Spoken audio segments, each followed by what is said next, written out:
अब आखिर में हम ये पढ़ेंगे कि जो हड़प्पा सभ्यता है, सिंधु सभ्यता थी, आखिर इतनी व्यवस्थित और इतनी सभ्य और इतनी विकसित सभ्यता कैसे खत्म हो गई और इसके पीछे कारण क्या है।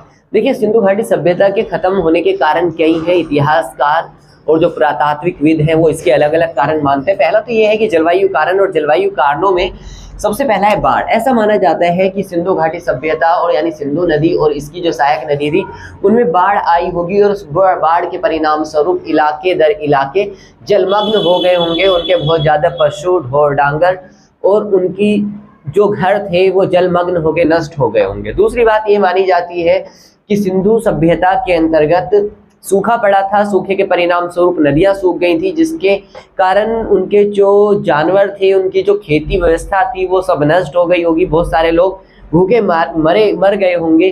तीसरी बात ये मानी जाती है सूखे के कारण चारागाह जो थे, जो घास के मैदान थे, वो सब नष्ट हो गए थे। इसके पीछे एक वजह ये भी मानी जाती है कि ये बहुत बड़ी मात्रा में पशुओं को पालते थे, तो ऐसी स्थिति में चारागाह या घास के मैदान नष्ट हो जाने से सिंधु घाटी सभ्यता के पतन की शुरुआत हुई होगी।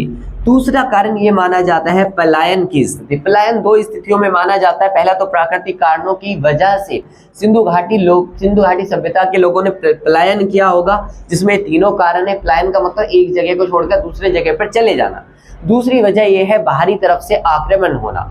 जो इतिहासकार है जब वो इसका अध्ययन करते हैं तो वो पाते हैं कि ऋग्वेद के अंदर आर्यों के एक युद्ध देवता है जिनको इंद्र कहा जाता है। इंद्र को ऋग्वेद में पुरंदर कहा गया और पुरंदर का अर्थ होता है गढ़ विध्वंसक।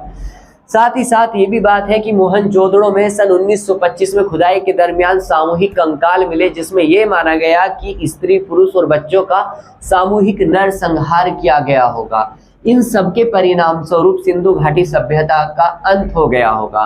और कुल मिलाकर जितने भी साक्ष्य मिले उन साक्ष्यों में जलवायुवीय कारण और दूसरे बाहरी आक्रमण को प्रमुख कारण माना गया सिंधु घाटी सभ्यता के अंत होने में। और इसका जो विलन माना गया है वो इंद्र पुरंदर को माना गया है, यूं कहें जिनको गढ़ विध्वंसक कहा गया है। इसे सिंधु घाटी सभ्यता का अंत का कारण माना गया।